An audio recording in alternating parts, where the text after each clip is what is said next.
Ahora vamos a hacer un problema que es muy parecido al anterior, pero que tiene una gran diferencia. Y es que ahora el disco ya no está sobre un plano fijo, sino sobre un plano móvil. ¿Qué significa eso? Que ahora este plano inclinado que está acá puede o tiene el grado de libertad de desplazarse horizontalmente. Entonces dice, la siguiente figura muestra un disco homogéneo de radio R y masa m que rueda sin deslizamiento sobre un plano inclinado móvil de masa m. Entonces ahora este plano inclinado tiene una masa m mayúscula, m minúscula va a ser la masa del cilindro, y nos dicen que asuma que la fricción que experimenta el plano inclinado es de tipo viscoso proporcional a una constante c y a la velocidad del plano. ¿Ok? Y hay que obtener las ecuaciones de movimiento que describe la dinámica del sistema. Entonces, aquí lo primero que uno tiene que notar es que este es un sistema de 2 grados de libertad.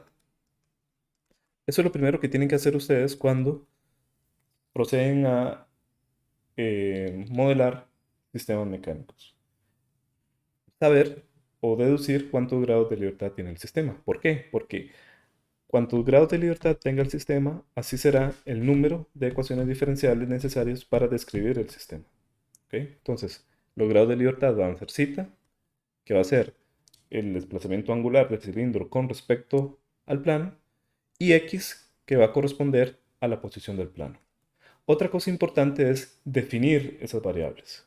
Entonces, si yo defino que x va a ser la posición del plano, implícitamente estoy diciendo que voy a tomar x punto positivo en este sentido y x dos puntos positivo también en este sentido.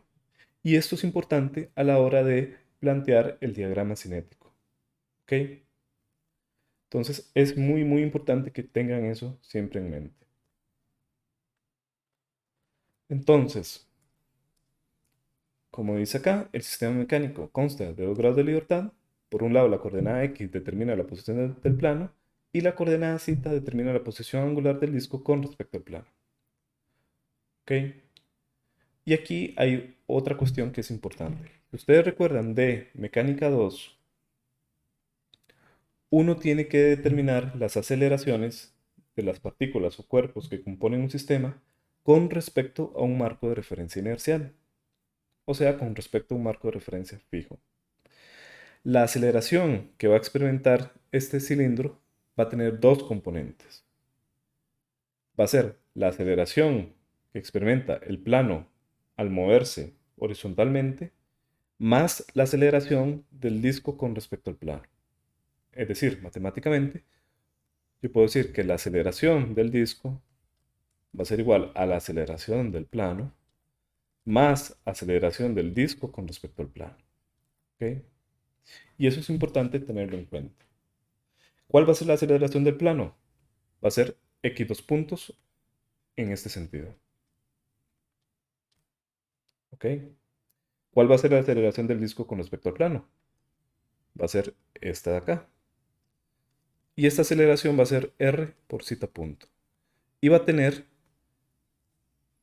esta orientación. Entonces, si yo quiero determinar la aceleración del disco, yo tengo que hacer la suma de estos dos vectores. La aceleración del plano es un vector cuya magnitud va a ser x dos puntos y su dirección siempre va a ser en x, porque el plano solo puede moverse en x. La aceleración del disco con respecto al plano va a ser esta de acá, formando un ángulo phi con respecto al horizontal. Y siempre va a tener esta dirección. Y su magnitud va a ser r por zeta punto. ¿Qué significa esto? Que la aceleración del disco va a ser esta de acá. ¿Ok? Entonces, es esta aceleración la que yo tengo que contemplar a la hora de plantear el diagrama cinético del disco. ¿De acuerdo? Entonces, hago el mismo procedimiento del caso anterior. Aquí voy a empezar con el diagrama cinético y el diagrama de cuerpo libre del disco. Aquí estoy usando este sistema de referencia, prima y prima. Y vean que acá la aceleración del disco ya va a ser diferente. No va a ser R cita dos puntos, sino que va a ser R dos puntos. ¿Ok? Donde R dos puntos es la suma de X dos puntos y R cita dos puntos, por lo que mencioné anteriormente. Entonces, eso es algo que es fundamental, que tienen que tener cuidado a la hora de hacer modelos de sistemas mecánicos. ¿Ok? Entonces, aquí, al igual que el caso anterior, puedo hacer el mismo procedimiento. Voy a hacer sumatoria de momentos acá. Observo que la componente que realiza o que genera algún momento es mg, esto va a ser phi, sen de phi. La otra componente no va a realizar momentos, pero es importante tenerlo en cuenta porque ahora sí lo vamos a considerar, sobre todo cuando hacemos el análisis sobre el plano. Entonces, esta va a ser una normal n y aquí voy a tener una fuerza de fricción que es la que me garantiza que el disco rueda sin deslizarse. Así entonces, hago sumatoria de momentos en este punto de contacto. Al igual que el caso anterior, voy a tener mg sen de phi por r. Estoy considerando momentos positivos en ese sentido. Por este lado, vean que voy a tener varios momentos inerciales. Por aquí voy a tener x dos puntos y luego por acá voy a tener r cita dos puntos. ¿Ok? Entonces,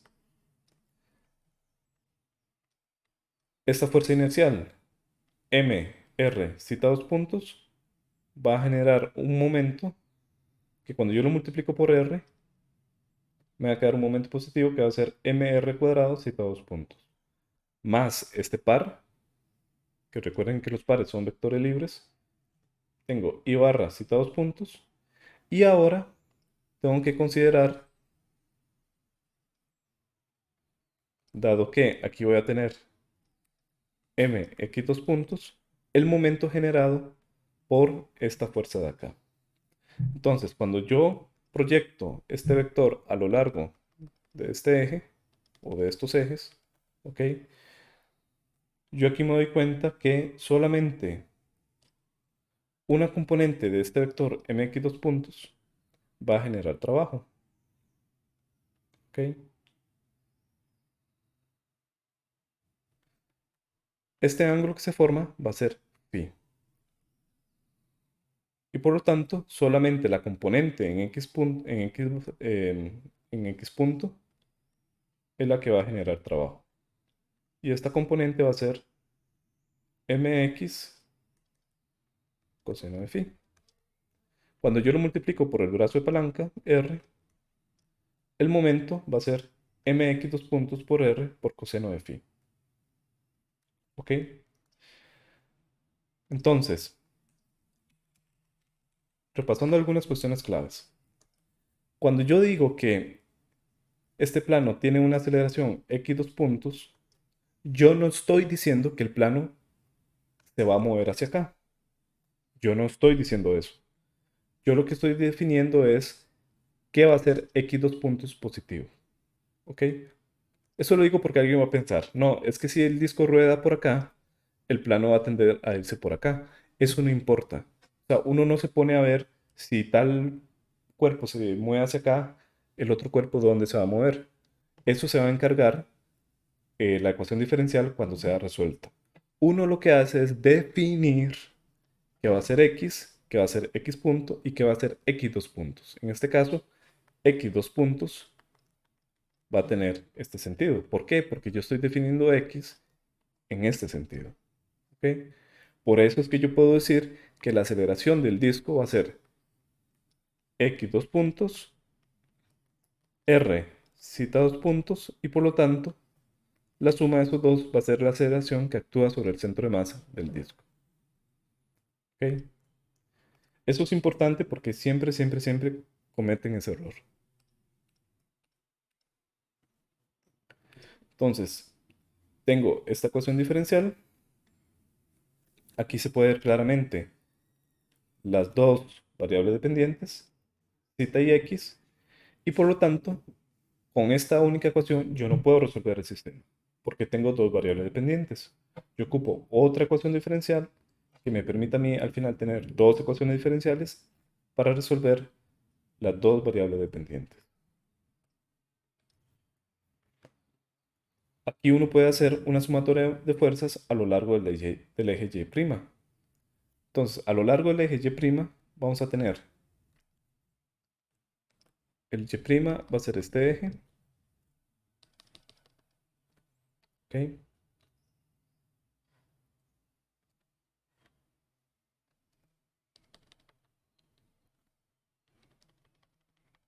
Entonces, a lo largo de Y' voy a tener esta fuerza, voy a tener N, eso en cuanto a fuerzas externas, y en cuanto a fuerzas inerciales, voy a tener R' dos puntos por acá, voy a tener Mx dos puntos por acá, y este Mx dos puntos va a tener una componente a lo largo de Y'. Entonces, como dije, voy a tener N menos Mg coseno de phi, y aquí la componente en Y de la fuerza inercial, como dije antes, Mx dos puntos. Vean que a lo largo de Y va a tener una componente que va a ser Mx dos puntos seno de phi. Vean que esta ecuación lo que hace es, claro, mete otra ecuación, pero mete otra incógnita. En este caso n. Entonces yo voy a requerir hacer un diagrama de cuerpo libre y un diagrama cinético a otro elemento. Y ese otro elemento es el plano inclinado. Antes de eso, yo también podría hacer una sumatoria de fuerzas a lo largo del eje Y, perdón, a lo largo del eje X', y a lo largo del eje X' voy a tener como fuerza la fuerza de fricción, la componente en X' de mg y la componente en X de estas fuerzas inerciales, que va a ser mr cita dos puntos y una componente asociada a x dos puntos. ¿Ok? Entonces tenemos menos fuerza de fricción, la componente del peso, que va a ser mg sen de phi, mr cita dos puntos y mx dos puntos coseno de phi. Aquí estoy haciendo sumatoria de fuerzas a lo largo de x'. Entonces, la fuerza de fricción, la componente en x', que va a ser mg sen de phi. Aquí voy a tener dos componentes, mr cita dos puntos y mx dos puntos va a tener también una componente a lo largo de x punto, de x', perdón. ¿Ok? Entonces, esas son las fuerzas que actúan a lo largo de x'.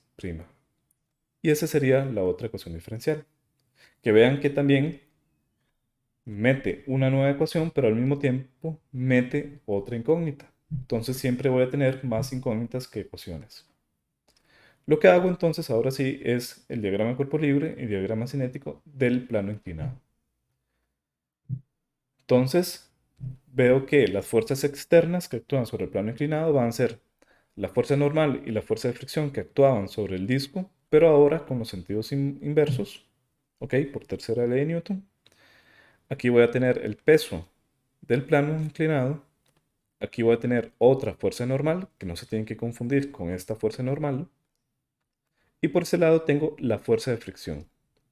Vean nuevamente que yo pongo este sentido porque había dicho que X va a tener sentido positivo hacia la derecha y por lo tanto X punto también va a tener sentido positivo hacia la derecha y X dos puntos tiene sentido positivo hacia la derecha. De nuevo, no estoy diciendo que el plano inclinado se mueva hacia la derecha. Lo único que estoy diciendo y lo único que estoy haciendo es definiendo qué es lo que estoy determinando como X positivo, como X punto de positivo y X dos puntos positivo. el momento en que yo resuelvo la ecuación diferencial, ahí voy a darme cuenta cuál va a ser el sentido de movimiento del plano inclinado. ¿Ok? Y yo puedo entonces decir que la suma de todas estas fuerzas va a ser igual a m mayúscula por x dos puntos. Acá, entonces lo que hago es, aquí yo puedo trabajar con los ejes x, y tradicionales, y ahora lo que hago es plantear sumatoria de fuerzas en x y en y. Entonces, a lo largo del eje x, voy a tener como fuerzas, claramente este cx punto, las componentes